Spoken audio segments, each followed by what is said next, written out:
If you've been following along with the Summer 2025 Quilt Along, today's the day you've been waiting for. I'm going to show you how to make the block in the 1 block 4 raised pattern.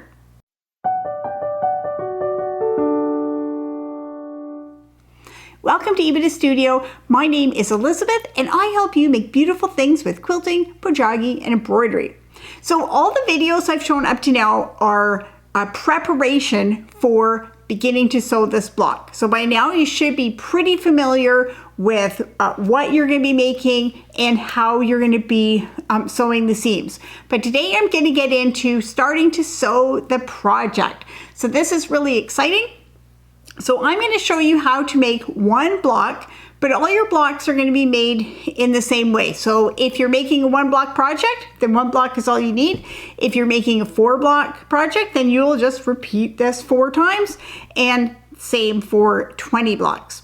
So the first thing you're going to need to do is cut your fabric. And I've talked about your fabric options. You can check that video. In my samples, I have a couple of different samples, so I'm going to be talking about specific things.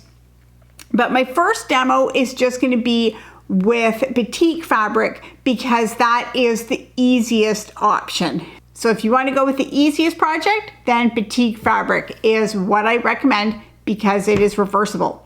So you are going to need 12 pieces that are 2.5 by 4.5. And mine is scrappy. They're all different fabrics, so you can feel free to go scrappy or play with your own layouts, but you'll need 12 2.5 by 4.5.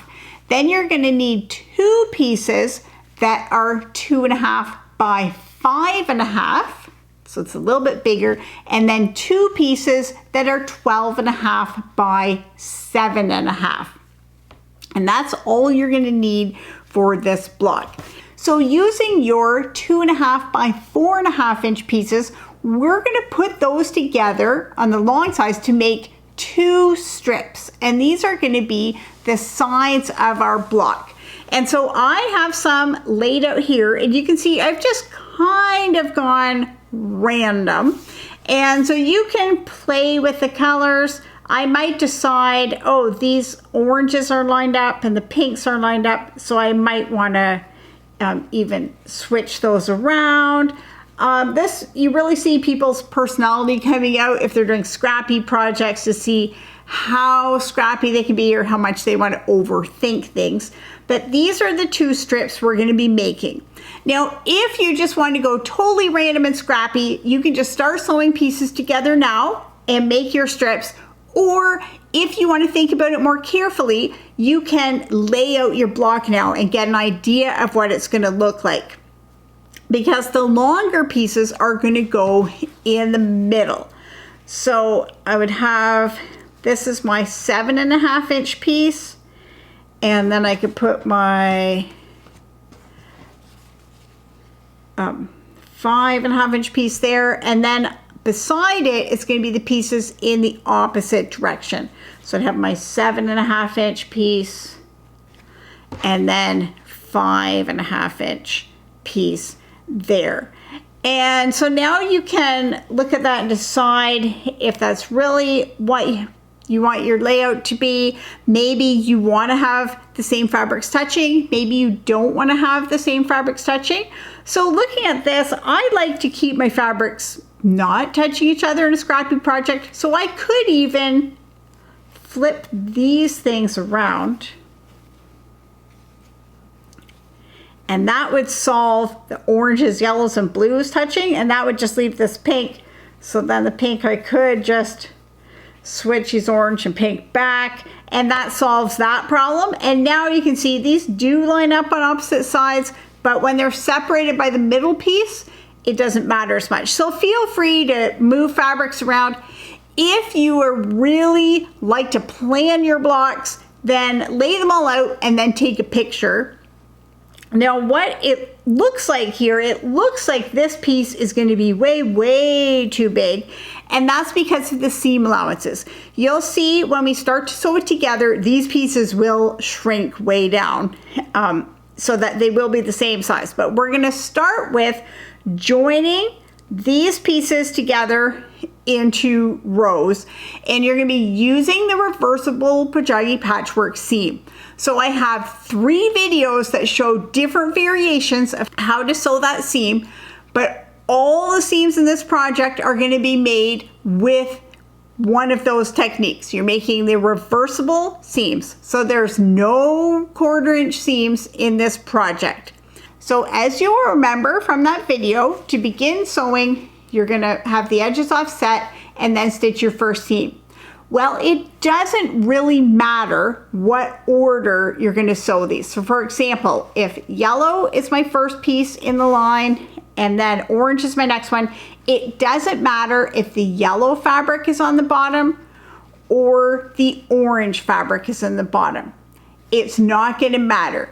Now, many people, when they are putting theirs together, they will kind of get into a rhythm and they will be consistent. So they would pick these up and they would put orange at the bottom. Then they pick up the next 2 and put yellow at the bottom.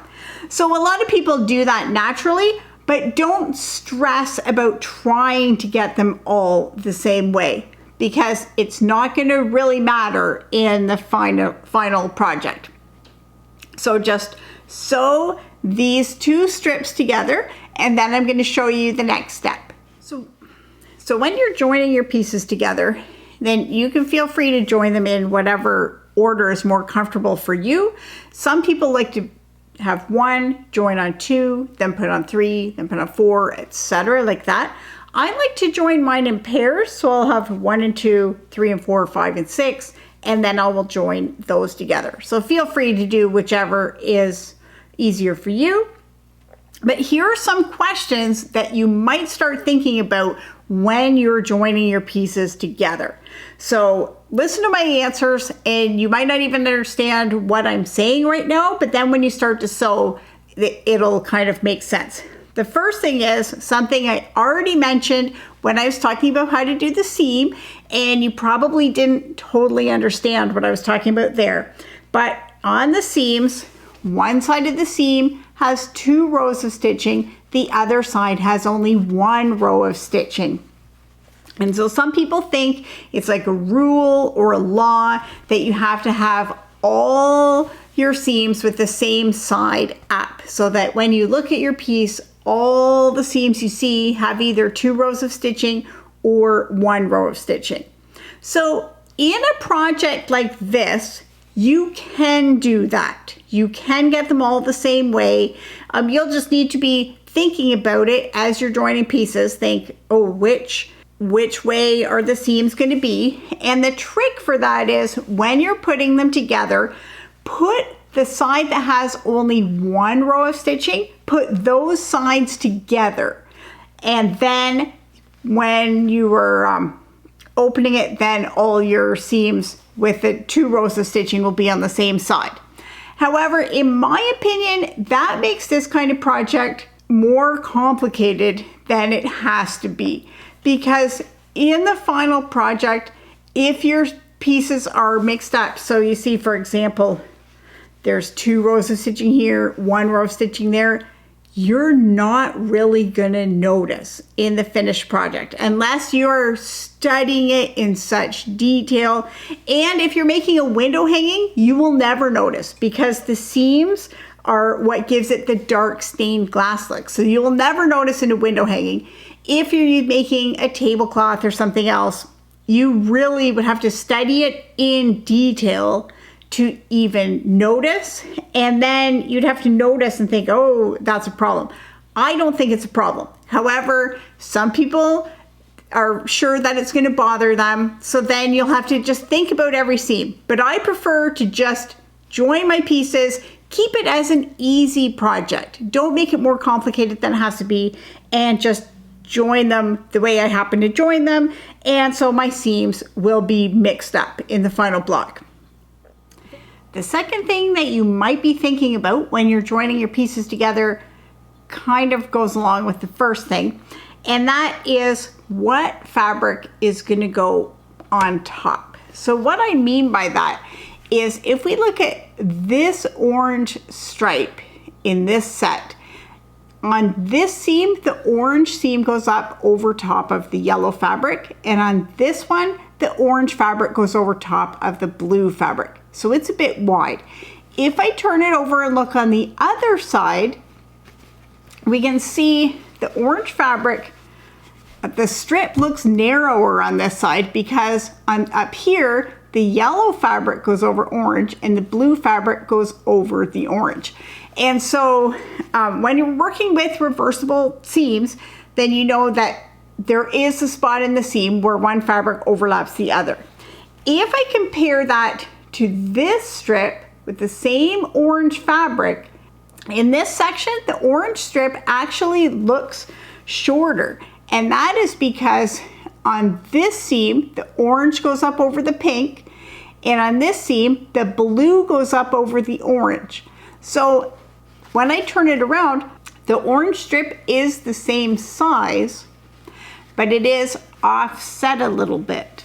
It looks like a bit higher because it goes over the pink and under the blue. And so you might be worrying about, oh, how should the seams be put together? Should I put them like this? Should I put them like this? So again, I'm going to say, don't overthink it. Don't make this project more complicated than it has to be. Just put your pieces together and don't worry about the little details like that. And this can be challenging for people, especially quilters that are precision piecers, because they're used to being very precise in their piecing and how things go together. And that's why they win all the awards at quilt shows, because their piecing is so precise and perfect and accurate. But with this technique, it doesn't matter. Don't try and make it more complicated than it has to be. Think of this as just something totally different. It is not precision piecing. Relax and have fun with it. So once we have the two side strips made, then we're gonna make the center section of the block, and that is just simple construction. So we're gonna join these on the short seams and then join the long seam in the middle together. So all the same things apply. You're going to be using the reversible patchwork Pojagi seam. Don't worry about which fabric is on the bottom and which fabric is at the top when you start to sew. Just join them together just like you did the other pieces. So once this middle section is done, now we can see how the block is going to go together. And you can also see how much is lost in the seam allowance, because this piece that looked like it was going to be way too big is actually now smaller than this middle section. So now to join the three pieces together, we're just going to sew the seam here and the seam here and line up the pieces on one of the ends. So I could line them up on this end, because I know that when I join the pieces together, then I am going to be trimming this block down after it's put together. So lining them up on one end will just make it easier to trim up than if I line up this one on this end, and then I'd have to trim off more and it would be a smaller block. So I'll line that up here, and in this case, when we are joining the pieces together, and we're going to have one fabric underneath the other fabric, then it will probably be easier if you have the middle section underneath. Because then when we're folding, you only have one cross seam to fold. So if you do it the other way, don't worry about it, but this way is going to be easier. Or you could try the alternate seam technique if you're having trouble folding down and pressing these cross seams. So we're just going to join those two seams, and then the block is almost done. So here's what the block's going to look like when it's finished. And if you're doing a project with only one block, then you can go ahead and you can trim this down to a square. And it's going to be in the ballpark of 11 inches, but yours might be a bit bigger or it might be a bit smaller, and that's fine. There are a lot of variables in the size, but especially the size of your seam allowance will impact how big your piece is going to be. Now, if you're going to be doing a bigger project with 4 blocks or 20 blocks or a different number, then don't trim it down at this size. Wait until all your blocks are done and then look at them and kind of find out which one is the smallest, because you don't want to trim all your blocks to 11¼ inches and then find out that one of them is a bit smaller and you have to trim them all again to 11 inches. So do all the trimming once all your blocks are done. Now this block is a scrappy one made with batik fabric, so we can see that it is reversible. There's no right and wrong side, there's no like good side and bad side. It doesn't really matter which side is up.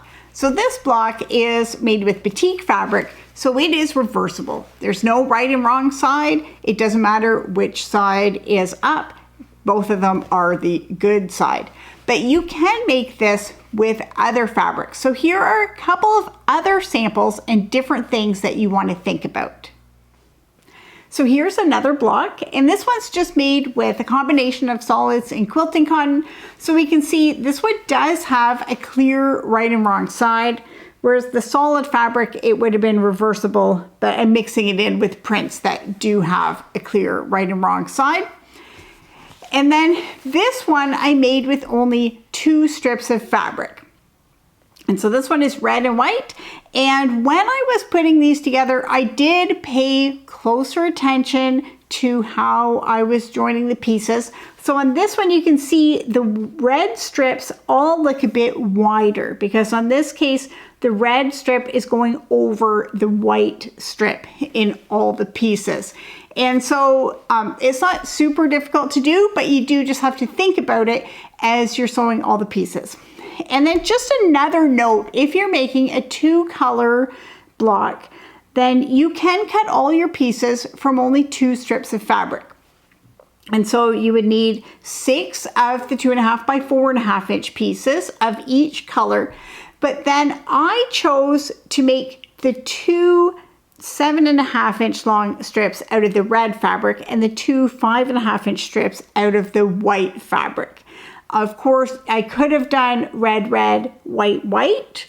That would be another option, but keep in mind that if you cut a 7.5 and a 5.5 out of each fabric, they're going to be together. So there's nothing wrong with that, but just think about what you want your final block to look like. So I decided to lay it out this way, so it was 2 long red strips, and then I laid out the pieces so it kind of goes red across like that, and then white like this. So that was just my personal design choice. So there are a lot of options and ways you can think about this block, but it's not a difficult block once you get started.